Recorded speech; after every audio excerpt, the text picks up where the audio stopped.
Good morning, good afternoon, good evening, everybody. Welcome to another Sunday cultural storytelling session where we share stories about travel, history, food, and inspiring people stories.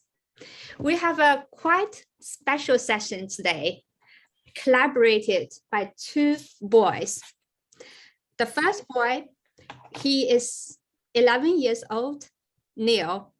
He lives in Shanghai, China. Hello, Neil. The second boy, Gary, lives in Florida, United States. The two of them, they are 12 hours apart. Neil is 12 hours, a little bit ahead of Gary. They are over 7,000 miles from each other. Their age difference is about 70 years of difference. Despite all these differences, they also share a lot in common. They both like Radio Ham. They both are regular guests of our Explore Culture talks and programs. And they both have shared one dream, our dream to explore the moon, the Mars, and the unknown outer space. So without further ado, I'm gonna spotlight Neil and I'm gonna spotlight Gary so that you can take the floor. Here we go. Okay. Neil, you ready to expand on the program? Yes. Okay, here we go. Okay. Okay. I just need to fix one thing on my monitor, my side monitor here. Okay, we're fine. Okay, Neil, you're on. Go ahead. Yeah. Okay.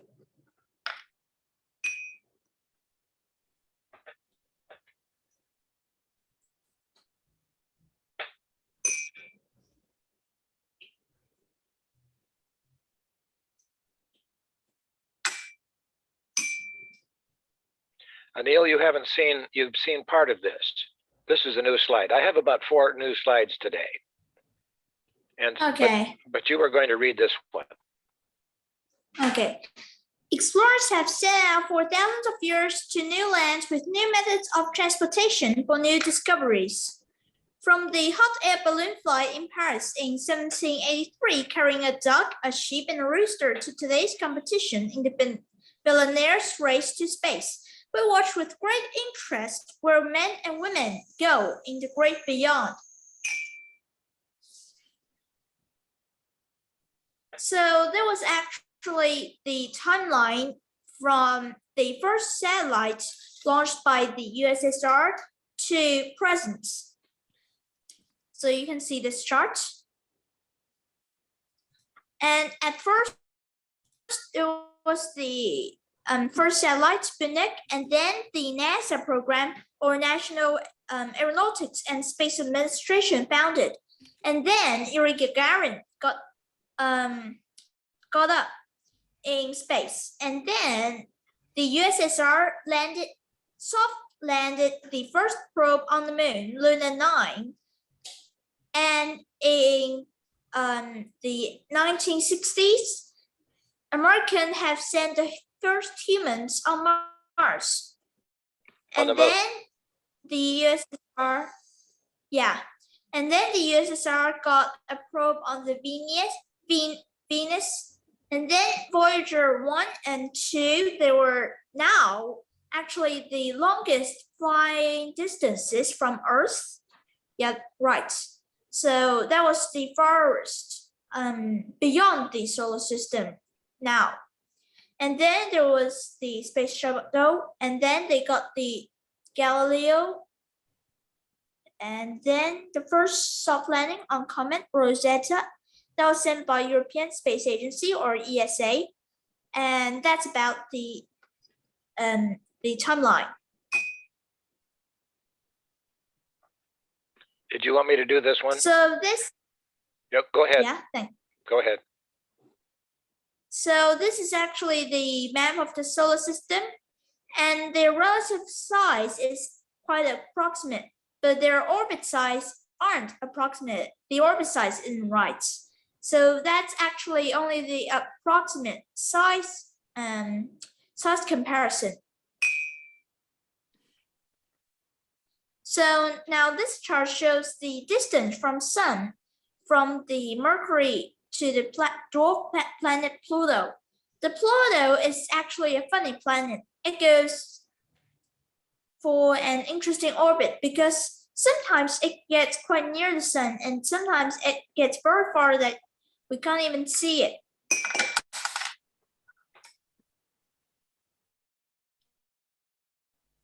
So where does space start? We often infer that the international is 100 kilometers. There's an interesting saying that radio hands say the space starts at about 50 million feet, but that was far below the international level. And the first person in space was Yuri Gagarin.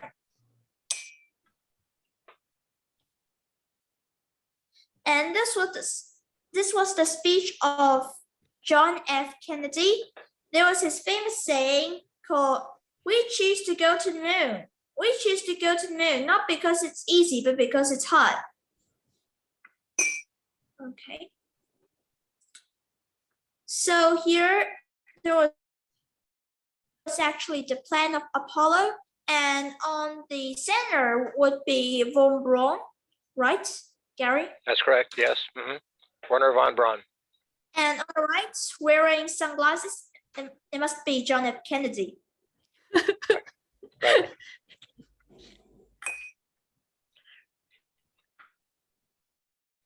So this was the space programs from rockets from Cape Canaveral, KSC.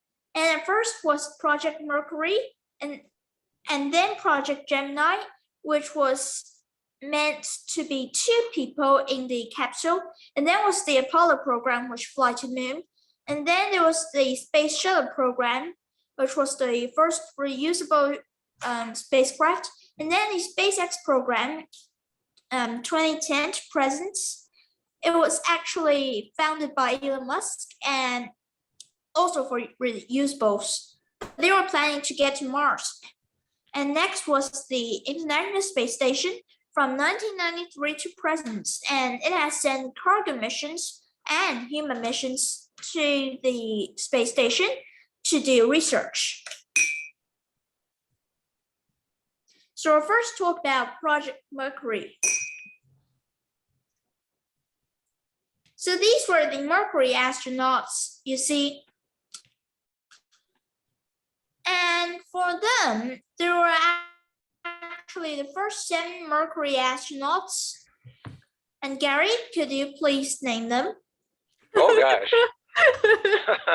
Well, I can only, the next slide is better. Okay. Let's go to the next one. I know John Glenn. Let's see if my cursor is visible here. Yeah, it is. There's John Glenn and then Virgil Grissom.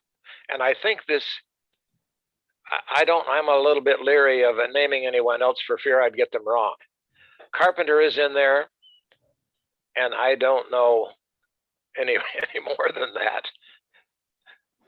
Neil, you put me on the spot. Go ahead.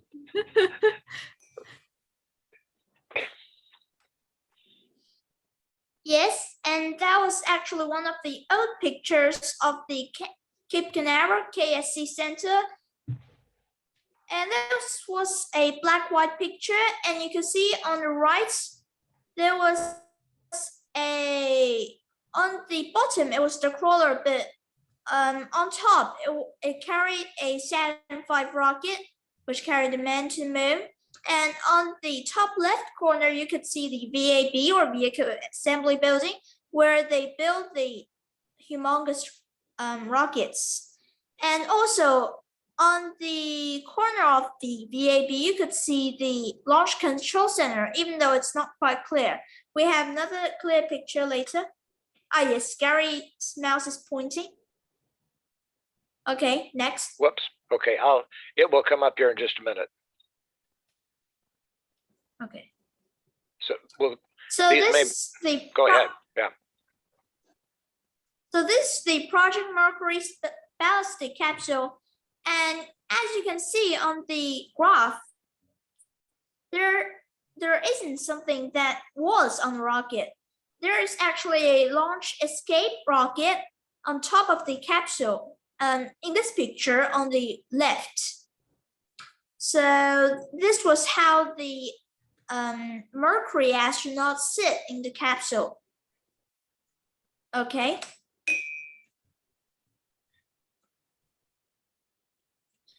Now, this is actually a Atlas rocket launching. The Atlas carried the Mercury vehicles, and on top, now you can see there is a launch escape tower. It's in red.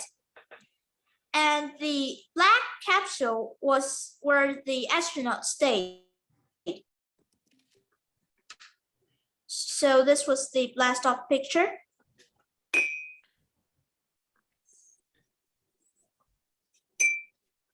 So this was splashdown.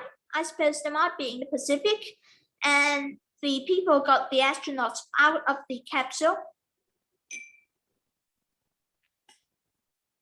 So this is one recovered picture of the capsule. All 7 capsules are recovered except one. That one, I suppose it might have sunk in the ocean, so it didn't get recovered. But all 7 except that had survived the splashdown.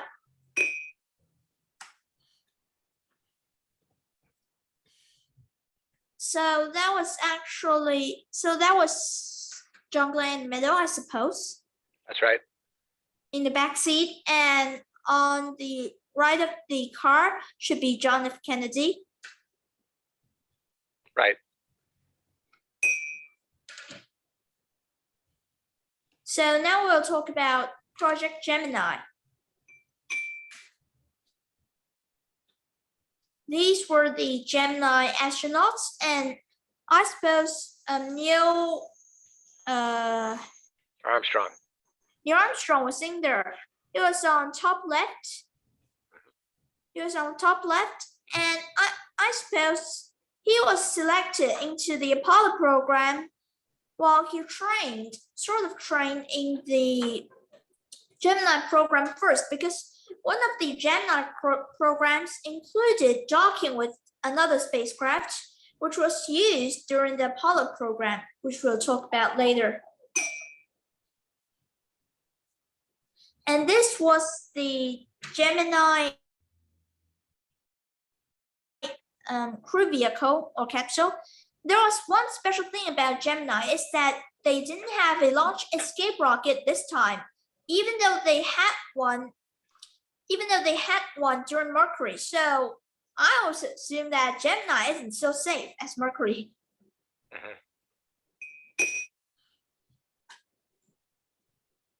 So then was Russia's Luna 9. They soft landed a probe on the moon. This was Luna 9's model. Now, yes. Now, you haven't seen this. After we talked yesterday, Neil, I got this. This is, oh my. This is in England. It's a tracking station, Jodrell. Couldn't think of the name of it. Jodrell Bank. It's near Manchester. And what happened is they were following Luna 9. And then when Luna 9 landed on the moon, the Russians, the Soviet Union, did not release the pictures. But the people at the Jodrell Bank noticed, the scientists there noticed that the format used on the electronics, the transmission from the moon, was the same as facsimile machines. They noticed that. They called up a newspaper service in Manchester, and they rushed a machine. You can see how large the disk is. Yeah. These things are absolutely enormous. And that was following the probe as it landed on the moon.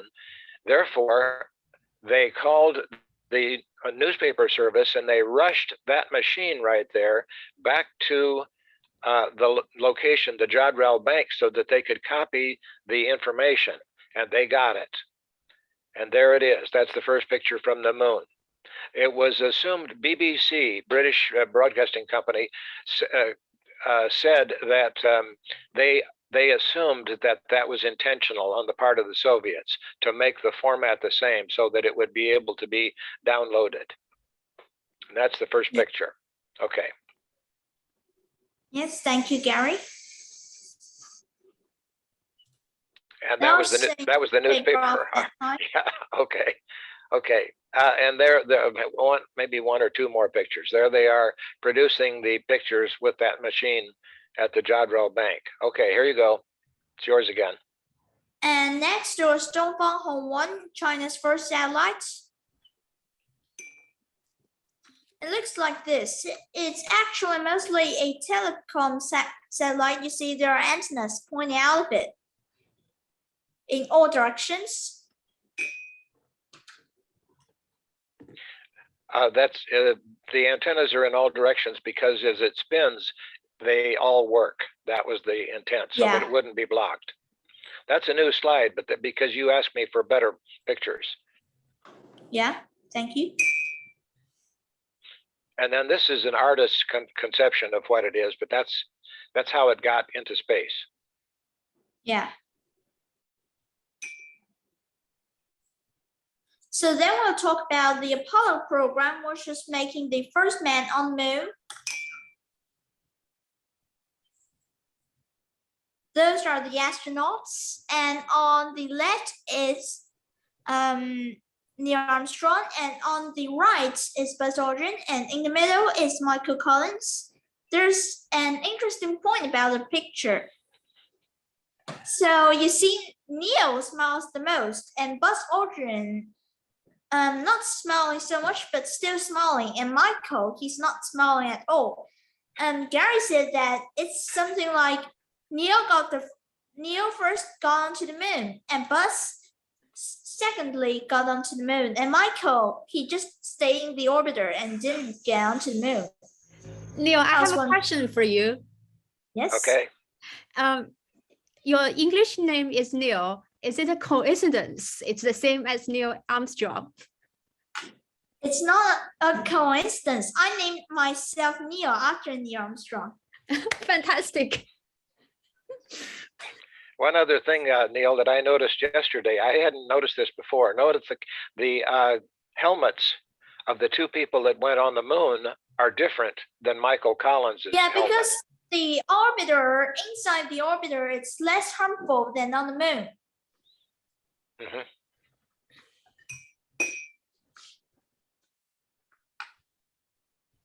So this is a more clearer picture of the Kennedy Space Center, and unfortunately this time the Launch Control Center isn't so clear, but you can see on the right of the VAB or Vehicle Assembly Building, you could see a very small and sort of flat building. Yeah, that's it.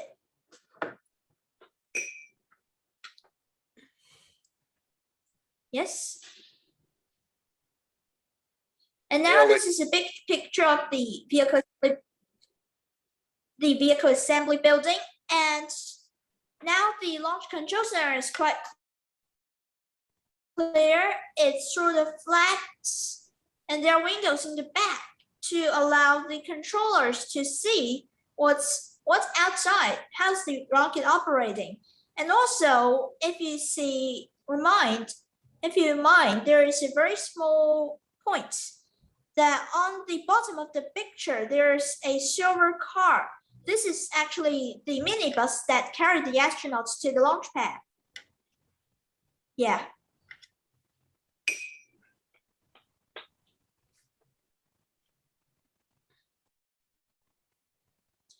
So this was the Apollo 11 liftoff.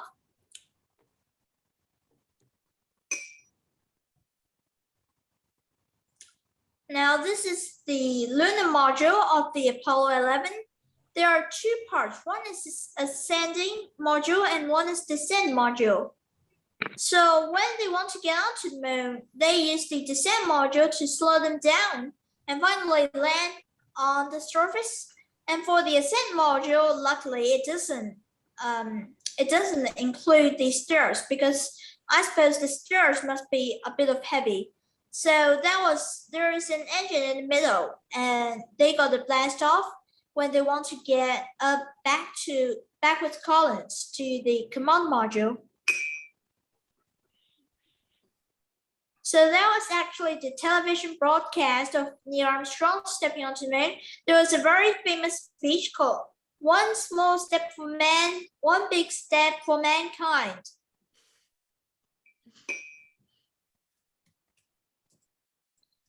And now this is a more high-resolution picture as Buzz Aldrin steps onto the moon. Why is that? I suppose it might be because at first when Neil stepped down, there was only a low-resolution camera on the descent stage. But when Buzz got out, Neil has a camera on his head and got a more high-resolution one to film Buzz. So I think Buzz is more lucky to get better filming.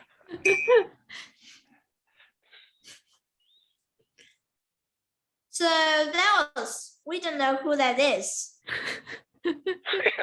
Well, it's going to be one of two people. Yeah. And from the helmet, if we say this is Apollo 11, I suppose it might be Neil Armstrong because you see, Buzz Aldrin, there is also one person near the descent stage on his helmet reflection. Mhm.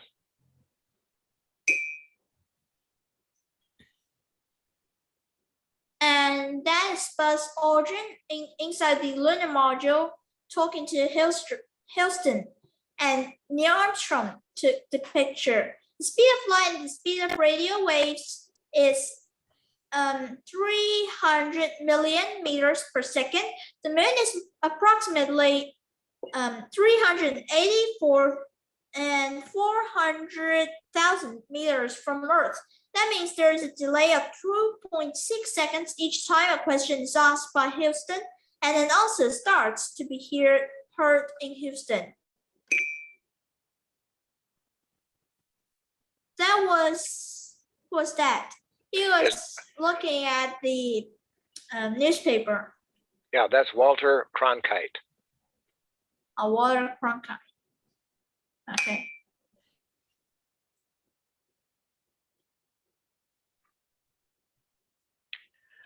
Neil and I don't know where this was taken, but because of time delay, when Neil actually stepped down from the capsule onto the moon, it was, I think, slightly after midnight in the U.S. where I was. But this could have been in Europe, could have been in Asia, because of the daylight that we see here.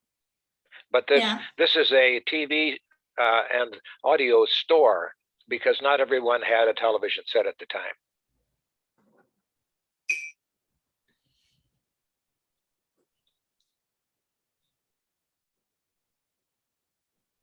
And there was a lot of people coming over to watch the television.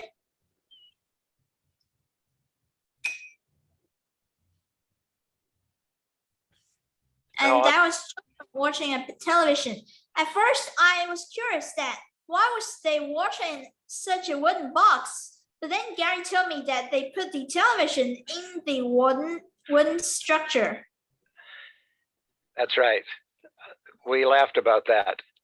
That's the TV set.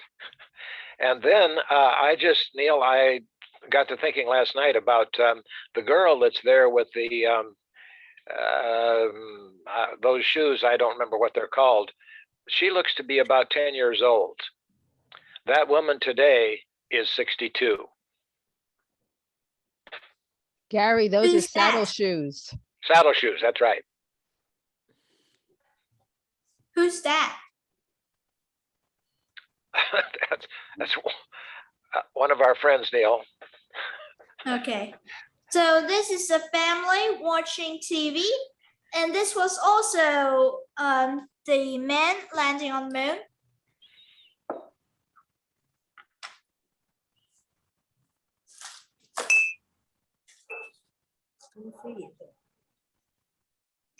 So that was the president at that time. I could remember his name. And Richard he is Nixon. talking to the people on the moon. Yeah, they connected him through from the Oval Office to Neil and Buzz on the moon. They connected them voice-wise. And that was taken by a picture taken by the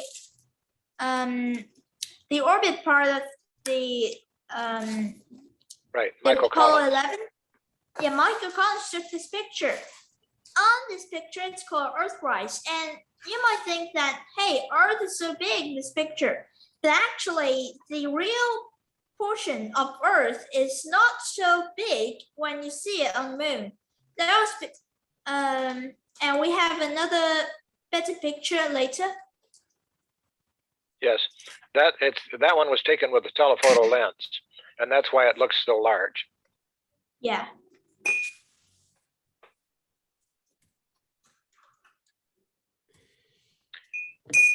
We don't know who that is either, but it's got to be one of two people.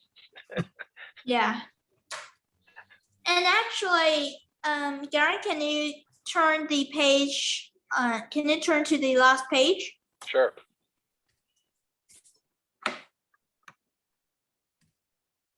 Some people say that it's fake that the people have landed on the moon because you see the flag.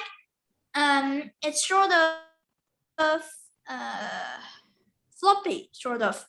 So the flag isn't that sort of bad. It's actually because there's a lever on top of the flag, and it raises the flag. But that part of the lever got broken somehow, and so the flag looks unusual on the moon, as there isn't any wind on the moon. Right. They couldn't extend it all the way, and that's why it looks the way it does. Yeah.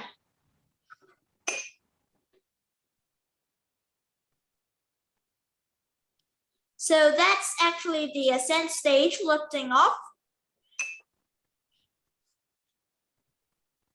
And this picture must be taken by Michael Collins when the ascent stage was talking to the command module, and on top of it, you could see now this is the better portion of Earth and the moon while looking at Earth on the moon, right?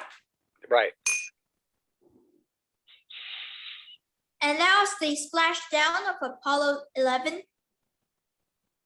And there was an interesting tale about parachutes. They have 3 parachutes, but on one mission of Apollo 14, one parachute got missing, and there were only 2 parachutes. But they got down safely anyway. And there was the astronauts getting out of the capsule, and as they had a small sort of boat, they have to wear a suit that looked as if it's a swimming suit.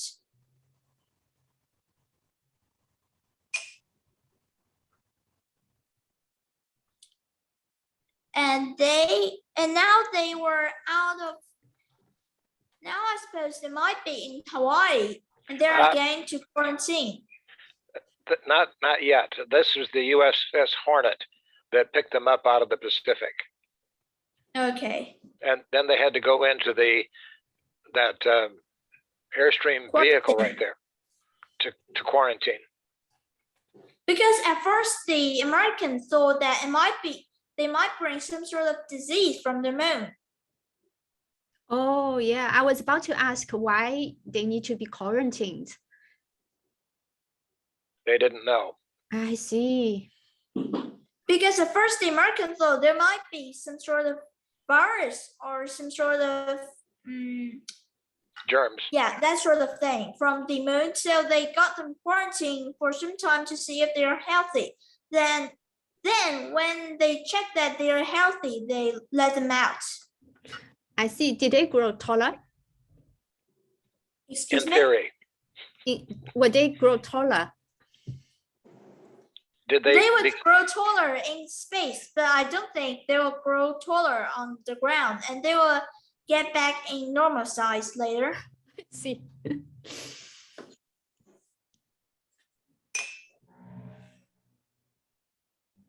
Yes, and that should be the president visiting them. That's right.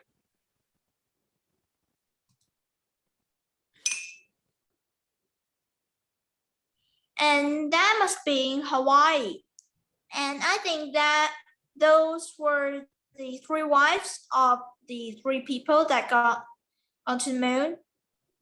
And I could see they might be in Hawaii because the women are wearing some sort of accessory. Those are leis, flower leis. Yeah.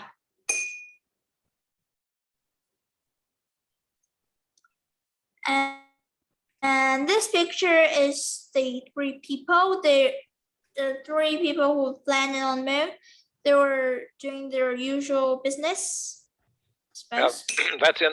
They were quarantined. That's inside the quarantine. They were waiting to get out. Yeah.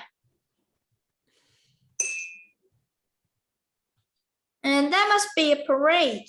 And those people who gone to the moon, they're riding cars, but I couldn't figure out who was which. It looks like Neil Armstrong is in the first car. Maybe. So now there's a quiz. So who was the first astronaut? The first person in space? Is that Yuri Gagarin, John Glenn, Alice Shepard, or... Oh. Sorry, I clicked that too soon. That's okay, but I have something else to say. Giving us a free So answer. Yuri Gagarin is the first person in space, real space. He got into Earth's orbit and then he got back. He landed. But Alice Shepard also. But I think that Alice Shepard should be actually the first one who got near space because he drove the X-59 plane and when he got to the peak altitude, he got a little of less weight. Yeah. So I think 1 and 3. And 3 is a half. Half right. And now this is the size comparison of the 4 major US spaceflight program vehicles. You see Mercury, Redstone, and Gemini Titan, they were very small compared to the Apollo 7B and Space Shuttle and the modern space flight. Their rockets are mostly, if we say economical, they must be taller than the Space Shuttle, but a bit of shorter than the Apollo 7B. But for like recently, Jeff Bezos got up, but his rocket's height must be around Gemini Titan. That's much shorter than the Space Shuttle. So what's the approximate speed of light and speed of radio signal? It's quiz. Okay, so should people type their answers in the chat box? That's fine. Yes. Okay. Oh, a lot of people are coming up with answer number 4. Oh, everybody's saying 4, 4, 4, 4, 4. Is that right? So that Yes. would be 300 million Yes. meters per second. Well done, everybody. Well done. And 1, it should be the speed of sound, not the speed of light. That's very slow. Oh, And then in 1977, Voyager 1 and 2 are launched in the USA.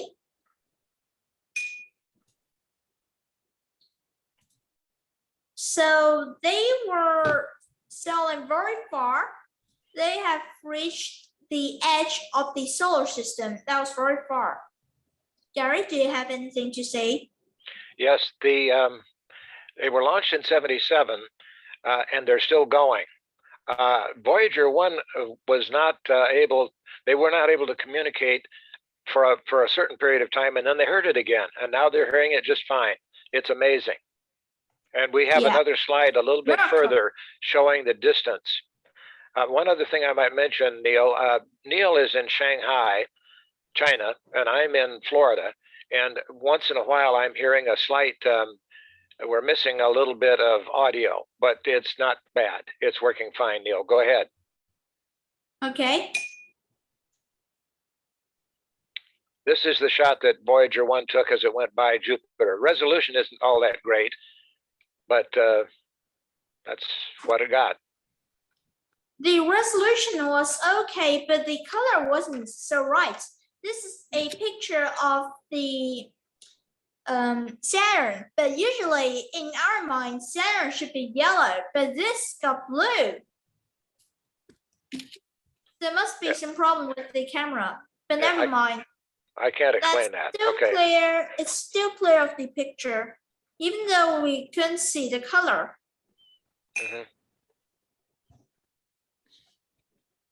And we talked about the Apollo program, so now we'll reach the Space Shuttle program.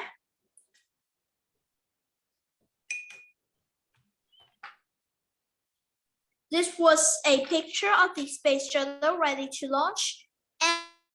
And on top, you could see the launch tower has a sort of hatch on top of the oil tank, not oil, fuel tank. And that lid, I suppose, that might be refueling the tank. And for the shuttle, you see there is actually a boarding arm, which reaches to a sort of gate on the space shuttle.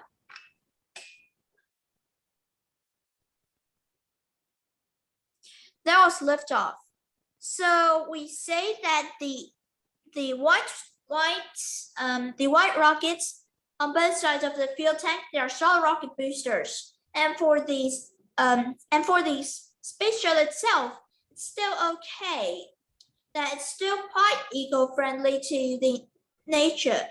But for the solid rocket boosters, they use solid fuel, and that wasn't very nice to the environment.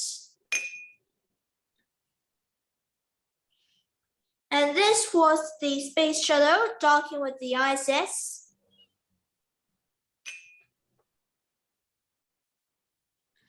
That was Atlantis docked with the International Space Station. There was an interesting point that the Americans, when they got onto the International Space Station, they always used one docker, and this Atlantis docking with that docker is the docking port that the Americans usually use when they get to the ISS. That was landing.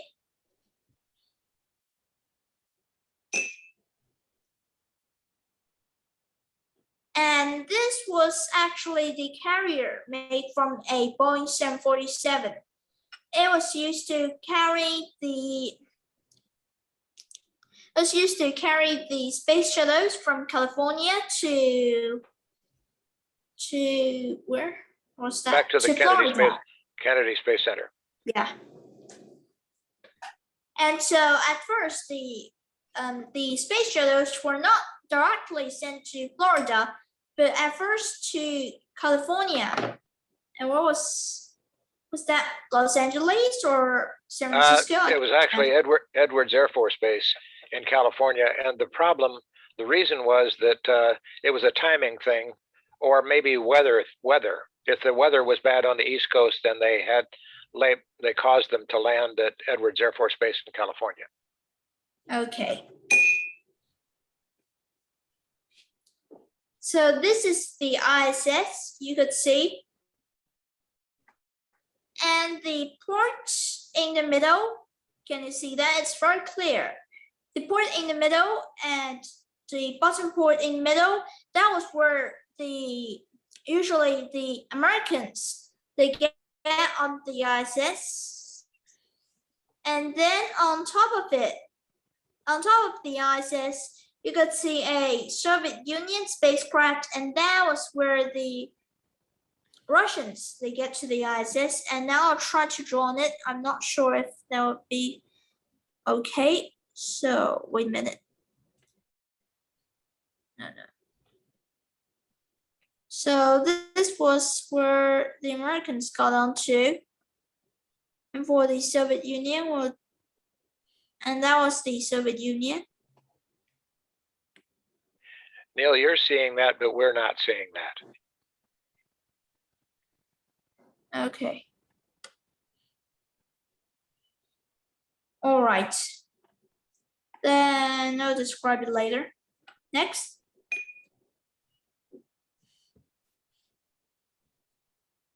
And so that was last year when the people in the ISS, they were talking. I don't know to who. I just noticed, I hadn't noticed this before just now, but there's a 20-year anniversary up flag at the back there. Oh. Yeah, so that's the 20th anniversary of the ISS. Yeah. You're right.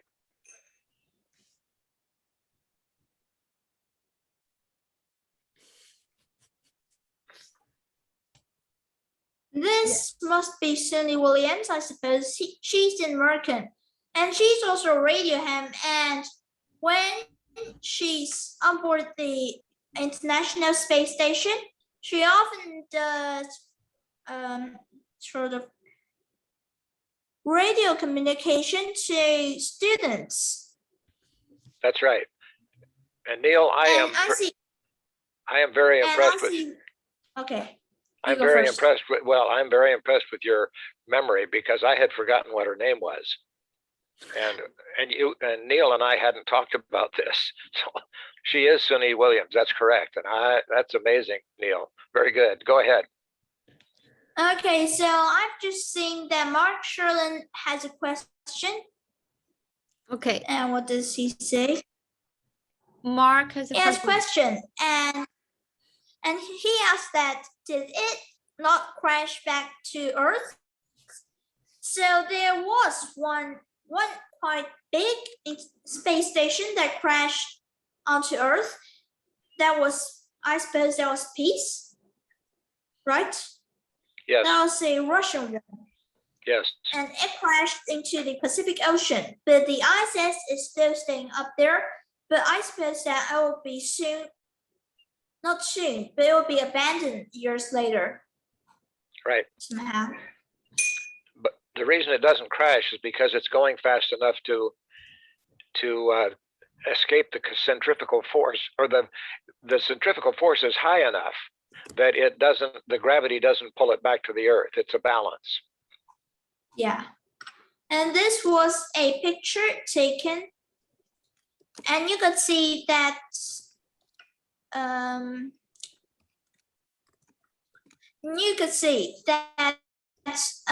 the top right, there was a man in blue suit. He must be the commander of the Russian. And you could see there was a man from Japan, from JAXA, on bottom right. And on bottom left, there is a woman in blue suit, and she should be an American. And on top of her, he should be an American too.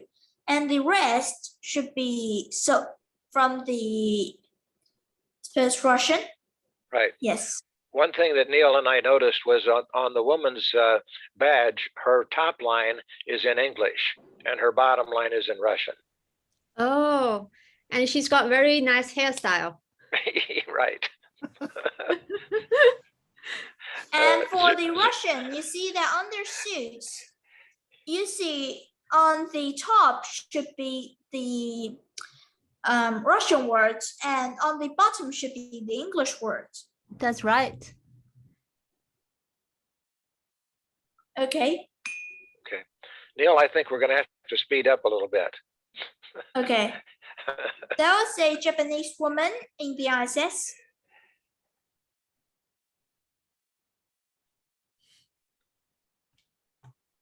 And there was a Japanese woman. I think that was the last person, and also an American. They were in the ISS, and this platform should be a platform that can see through the glass to Earth or to the sky. Right.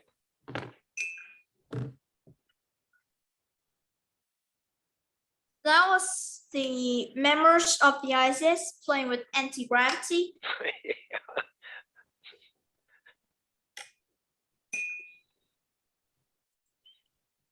And this is actually the space city of Shanghai. Not Shanghai, China.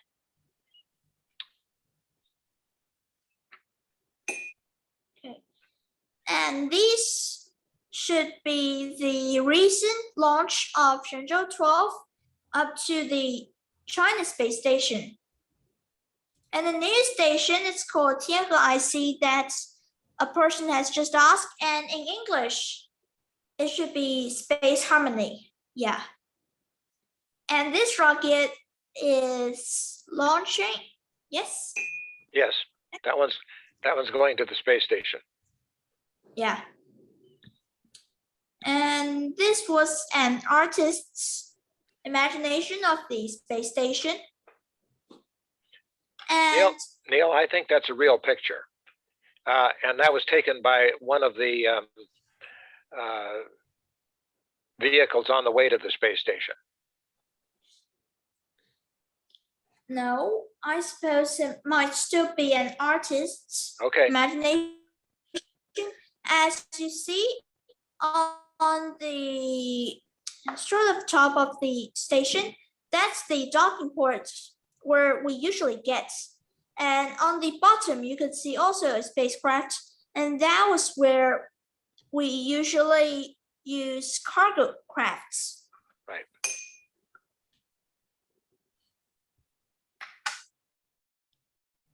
And they're talking. Yes. Yes. They're also sticking their feet under those little blue things so that they don't drift off. I see. Yeah. And there's a very special thing on the left. You see there are dots and circles. Yes. Yes. That was actually a target board, because if the cameras go too far, I mean, if the cameras, they turn and get very weird. So these are the targets which could adjust the angles of the cameras. Yes. And they were doing sports. Yeah. And sporting is actually a very useful thing in space, because your muscles get sort of bad. And also does your bones.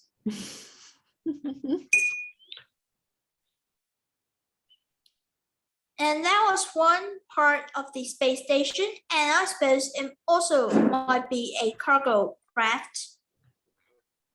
Yeah. Yes.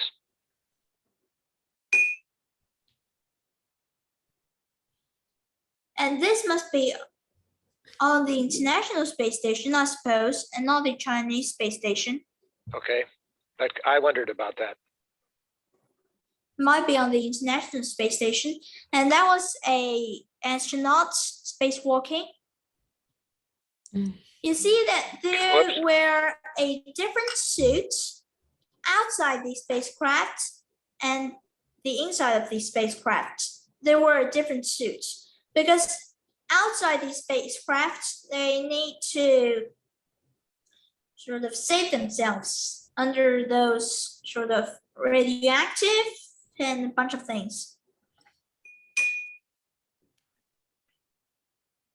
And this should be a space telescope.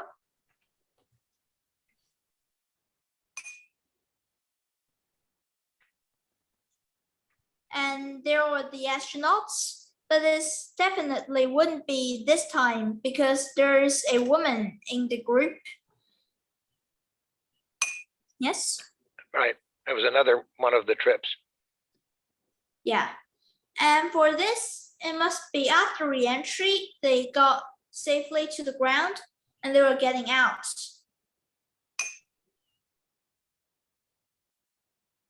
And we have continued the space shuttle program. And I suppose we'll, here. At one time recently, there are a total of 10 astronauts or cosmonauts from a number of different countries living and working at 2 different space stations. So see there, Whoops. the first group, oops. Sorry. The first group is actually from a Russian spacecraft. Second group is Chinese. And for the third group, it is a SpaceX Dragon. But that was for SpaceX. And I think that their spacesuit, black and white, are very tidy. Okay, so we'll move on to the next picture. This was a Chinese rocket. I can forget which one is that. I think that one's for the going to the moon. I suppose so. That was a landing on the moon.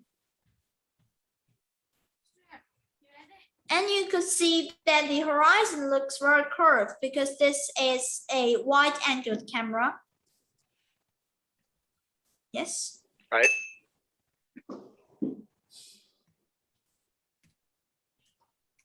This was just a picture for fun. It doesn't mean anything.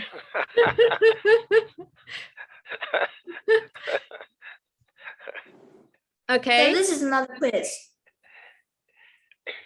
Where does space begin? So let's put in the chat box again, 1, 2, 3, or 4. And Albert has a question for you. Do the Chinese have a special name for their astronauts, like the Russians called? The Russians are called cosmonauts. Well, in China, they don't have a special name for Chinese astronauts. What do they say in Chinese and Mandarin? What do they? 航天员, it just means astronauts. Okay. 航天员, so like traveling sky people. 航天员. Yeah. So we got different answers coming, 2 or 1. We got number 2 or number 1. For the answer, where does the space begin? 2. Okay. All right. Okay. Congratulations, okay. Lillian, Adrian, and Carol. Yeah. Mike, unfortunately. So this should be the SpaceX Falcon 9 rocket with the Crew Dragon spacecraft. And this was ready for launch. It has to be carried to the launch tower. This was actually the whole of Falcon 9 rocket. And you can see its grip fins, which controlled it to land on Earth. And you can see on the far left, the rocket actually has landing legs, which allowed it to land safely on the ship or on ground. And I suppose there might be Bob and Hensley. They were on demo 2 demonstration. It was actually the first time when a Crew Dragon had actually took astronauts to the International Space Station. And there were they controlling. They're controlling there was a touchpad.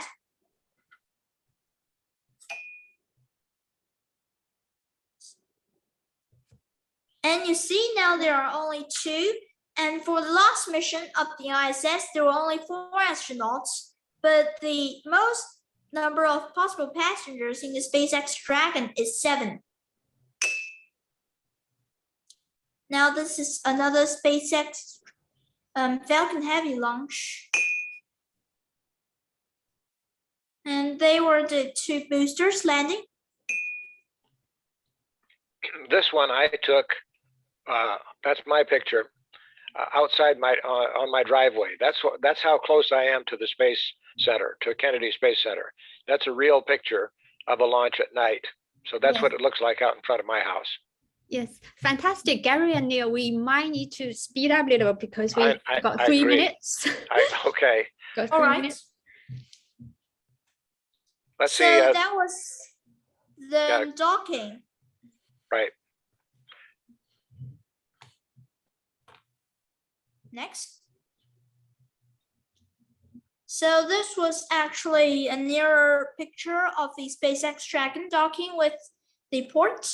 And now I'd like to show a video. I'll share screen. Gary, Okay. can you stop your share screen? I will share mine. Yes. Okay. Okay. I'll share screen. So ZheYou is going to share your screen to show us some videos. Start. I'm able to. Okay, go ahead.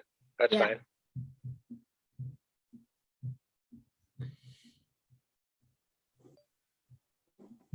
Here.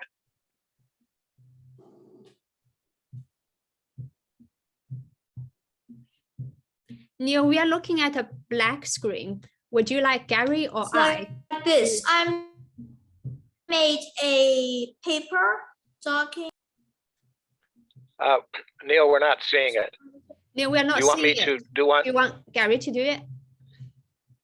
Let me share my screen. You ready? Yeah. I cannot. Okay. Here, hold on. Here we go.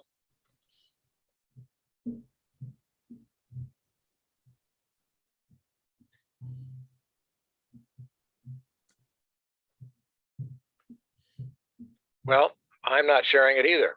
Yeah. So I'm gonna share one Uh, video, which is made by ZheYou. Can you see this one? ZheYou, do you want to tell us what's this? Oh yeah, that was one of the Mars rovers, which It's are in main the model picture. and also the AR. And that's in your bedroom, right?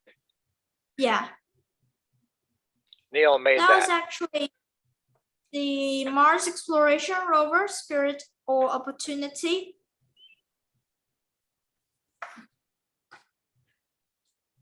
And Minji, I think that this is enough and we can move on to the next session.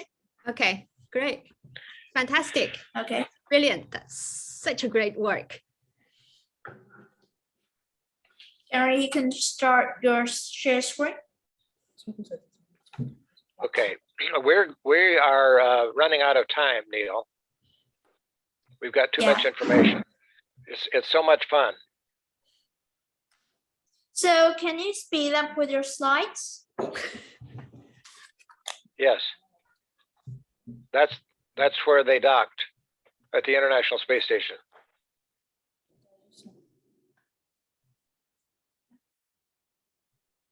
Next. The guy on the right actually hit his head. Yeah, Last that's picture, right. okay. Yes, right. Neil, can you see those? Yes, and Okay. these are the billionaires. On the left is Elon Musk, and on the right is Branson. He got with his Virgin Galactic. Yes. Neil, I'm going to go kind of quickly, Okay. and then you just keep talking. Okay. And there was Branson. They were at the edge of space. And then Branson got out of his seat. Yeah, and he was floating in free space. That was where the craft landed.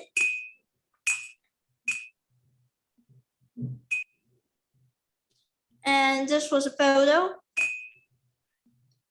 And on the left is Blue Origin founder. He is Jeff Bezos, and he's quite famous. Gary? Okay, this is Wally Funk. Wally was a pilot, and Wally applied to be on the astronaut program, and Wally was denied because she was a woman.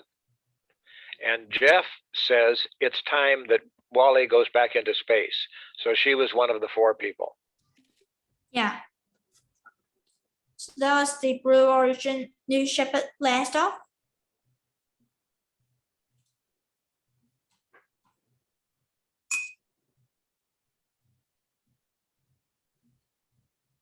And they're gonna off the capsule.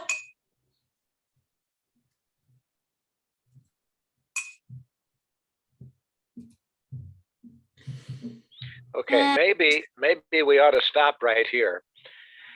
We have some slides of Mars, and that was the end of the program. So, but we don't have enough time to do all of that. So maybe we ought to turn it back over to Minji. This is great. Maybe we can do part 2 for continuation of your dream to the space. Neil, would you still like to try to share the video of the work you did? Would you still like to have a go to share a screen and play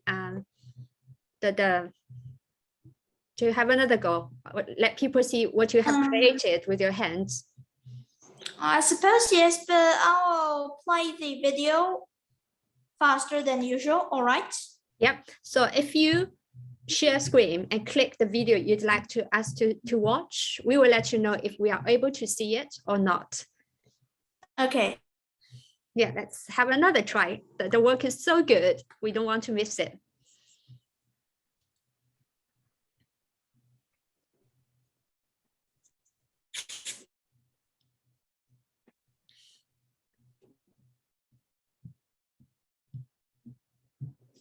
Can you see it now? It is still black screen for me. We did testing when we, oh, now we can see it. That's your bedroom. That's the one in your bedroom. Yeah. What you built from your bedroom. It was not actually what I built. I used augmented reality. Oh, really? That's fantastic. Yeah. That's great.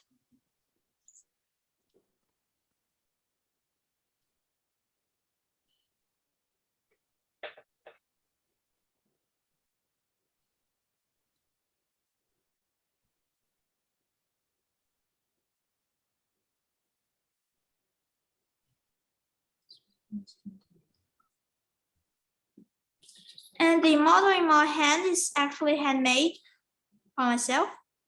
Yeah.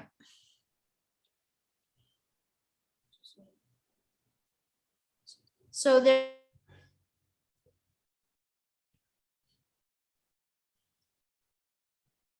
it was.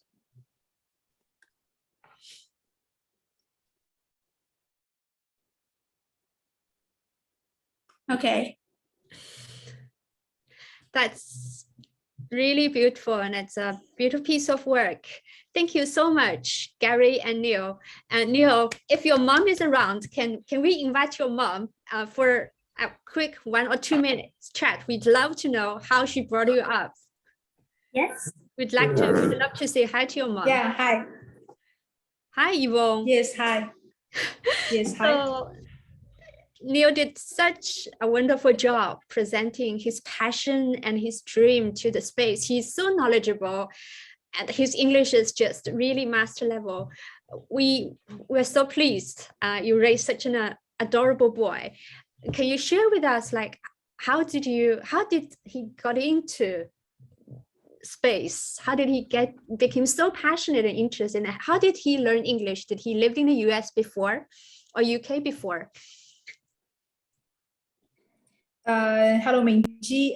Thank you very much, and hi everybody. So it's sort of an honor for us, And I'm glad that you like Neil's presentation. He's very talkative. Whenever the topic he is interested in, like the space and things like that. Neil was born in Shanghai and has been living in Shanghai ever since he was born. And he got a few chances traveling around and traveled to US, but however, he has never been studying overseas. So in Shanghai, he went to public primary school. And concerning the English learning, he didn't really start early. So at the age about 7 years old, when he first started the first grade in primary school, and I noticed that there was a gap in between his foreign language and his classmates, because in Shanghai, and I suppose also in the rest of China, nowadays people send their kids to the learning center, for English language learning at early age. But we intended not to send him to the language learning center in advance, because because I think English is sort of a tool, and maybe he can start a little bit later once his mother tongue has been built up in advance in a way. So, but since I saw that gap at the age of 7, so I tried to read English storybooks to him for about 5 to 10 minutes every day. So we did that for about 2 years. And he loves language learning. And he's very lucky because his first English teacher in his primary school is a very good and kind young lady, which Neil loves her. So it also helps with his language learning. So we are very glad. I think he's a very lucky boy. And how did he become so passionate about space? Did you bring him to museums or? I think it's simply by coincidence. And as a boy, he's very interested in the toy cars. First with the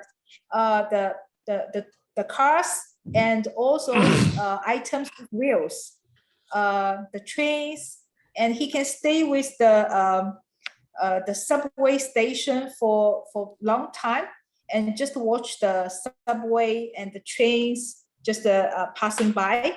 And then he looked into every details. And one day he got a chance to the airport, and then since his first time with the airplane, the flight trip, and then he loved the planes. And then once I bought him a toy car with a rocket, and then he started his journey with the space.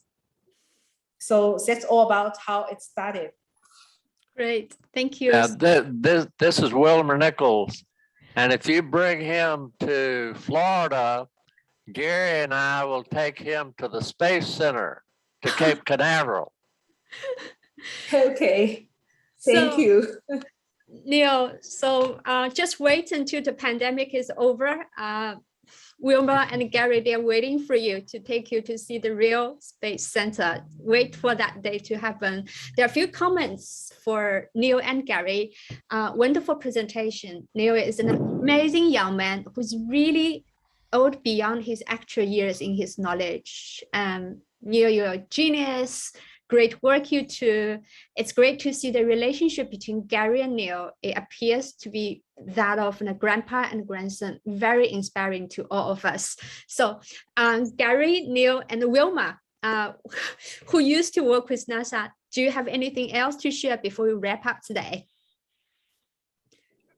We have. I'm afraid not. Okay.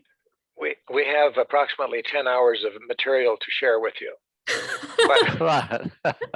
So sometime we'll do it. We'll do it together sometime. Thank you for the opportunity. Yeah. Thank you. Thank you. Gary, you and Neil did a great job. Thank you. This is really fantastic collaboration. Thank you so much. So next week, we got Stephen, who is a cat behaviorist. He is gonna come to celebrate Happy Cat Month in September with us, and he will share how he got into cat rescue, got into the research and the study of why cats do what they do. If you have a cat, feel free to bring your cats along so that we can train your cat to be the best cat ever. So thank you very much, everybody. We will see you next week, same time. Bye. Thank you. Bye-bye. Bye. Thank you. Bye. Neil, well done, ZheYou. Well done. Thank you. Bye. Bye. Thank you. ZheYou Bye. 太厉害了. You did such a wonderful job, the two of you. Thank you. Gary, yes, we have to arrange another one. I want to say bye to Claire as well. Thank you. Claire in Shanghai, and Jean, Jeffrey. Oh, Yvonne, he's so Thank you, good. Minji. Thank you, Gary. Thank you. Thank you. We really enjoyed it. So I'm gonna stay a little bit longer to chat with you guys. So, Neil, how did you feel? Thank Did you so feel? much. Appreciate it. ZheYou, how do you feel? Are you nervous?